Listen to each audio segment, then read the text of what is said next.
bienvenue dans une nouvelle vidéo Poppy Playtime. Parce qu'aujourd'hui je vais vous partager une nouvelle de mes théories. Je sais que des fois mes théories s'enchaînent sans vraiment beaucoup de sens. Et en plus, putain, excusez-moi, j'ai un rhume en ce moment, c'est horrible, vous savez, le froid, tout ça. Bref, aujourd'hui, comme vous avez vu le titre de cette vidéo, c'est ce qui vous a incité à cliquer. D'ailleurs, merci d'être là, de me regarder, je vous invite à regarder jusqu'à la fin. Aujourd'hui on va parler du vrai rôle du prototype depuis le chapitre 1. Car oui, depuis le chapitre 1, il nous observe. Et on apprend qu'il existe surtout. Bref, je ne vous en dis pas plus, je vous balance ma théorie. Depuis le début de Poppy Playtime, on nous présente le prototype comme le grand méchant. Mais plus l'histoire avance, plus je me rends compte d'une chose. Le prototype n'est pas juste un antagoniste. Il est la colonne vertébrale de toute l'histoire. Et aujourd'hui, je vais revenir depuis le chapitre 1 pour comprendre ce qui il est vraiment, quoi. Et surtout, pourquoi tout tourne autour de lui. Même quand il n'est pas à l'écran. C'est vrai, quoi. Le prototype, au chapitre 1, il est absent. Au chapitre 1, on ne le voit presque pas. Et pourtant, il est déjà partout. Les portes qui se ferment, les systèmes qui fonctionnent encore, les pièges parfaitement synchronisés, Huggy Wuggy qui sait exactement où nous sommes. On y reviendra dans une future théorie, ça vous inquiétez pas. Rien de tout ça n'est aléatoire. Dès le départ, quelqu'un observe, contrôle, anticipe. Et ce quelqu'un, c'est pas Huggy. Ah oui, forcément. Huggy Wuggy est un pion, faut le savoir. Huggy Wuggy est présenté comme un gardien, une mascotte, une sécurité vivante, littéralement. Il a été nommé, selon le wiki de Playtime, de Poppy Playtime, comme le meilleur agent de sécurité de Playtime Co. Mais Huggy n'est pas un robot, il est fait de chair et de sang. Donc une question se pose, qui lui donne des ordres? L'usine est abandonnée depuis des décennies, les systèmes devraient être hors service ou déchargés.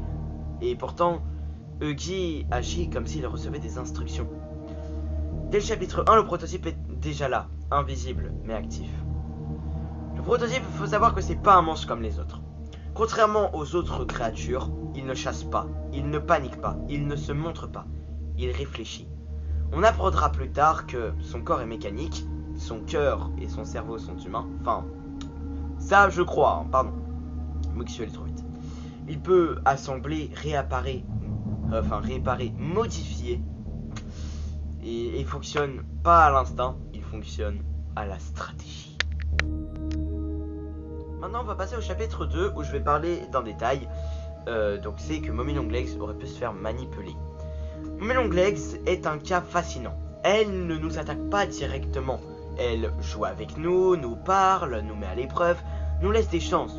Forcément, dans son nom Mommy, il y a maman, forcément. Et surtout, elle enlève Poppy. Au départ, on se dit ce détail, on se dit pas vraiment que ce détail est crucial, parce que ça ressemble beaucoup à une mission. Mais attirer le joueur, le faire avancer, le tester. Et qui est le seul personnage capable de penser à long terme comme ça? Le prototype. Mommy Longlegs ne se serait pas embêtée si elle voulait directement nous piéger. Elle nous aurait chopé comme ça directement. Ou elle nous aurait goumé. Poppy, c'est la pièce que le prototype veut récupérer. Dès le chapitre 1, Poppy est enfermée, pas détruite, pas abandonnée, elle est conservée. Et chaque chapitre confirme une chose, le prototype ne veut pas sa mort. Il la veut avec lui, un peu comme Bowser et Peach, si vous voulez un schéma plus précis.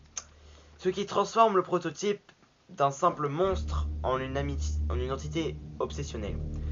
On passe au chapitre 3, Catnap et la foi aveugle. J'aime bien nommer des fois mes petites parties comme ça, vous savez.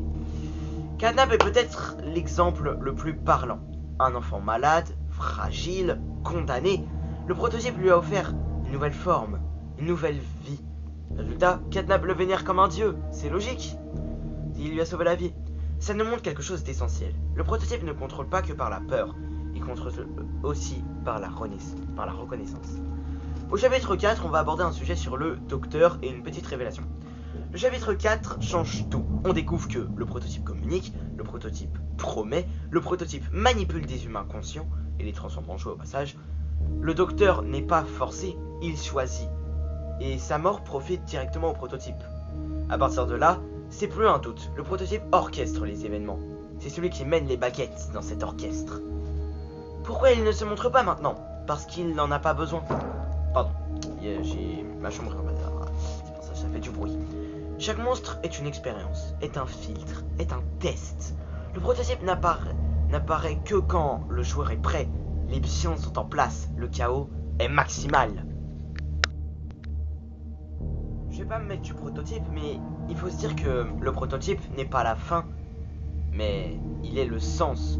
Sans lui, l'usine serait juste abandonnée, Huggy serait un monstre sans but, Poppy serait un jouet parlant sans histoire. C'est le prototype qui donne un sens à tout. Il est le passé, le présent et la menace future. Petite conclusion, le prototype n'est pas juste l'ennemi final, il est la raison pour laquelle l'histoire existe. Et tant qu'il est en vie, Poppy Playtime ne peut pas se terminer. Et c'est ce qu'on adore, parce que moi je veux que Poppy Playtime ne s'arrête jamais. Maintenant, pensez-vous que le prototype est le véritable méchant ou un produit incontrôlable de l'usine? Faites-le moi savoir dans les commentaires, postez-moi vos avis, si vous avez aussi des théories, si vous voulez me faire des retours, si je me suis trompé, si je vous ai apporté des précisions, si ça vous intéresse que je continue.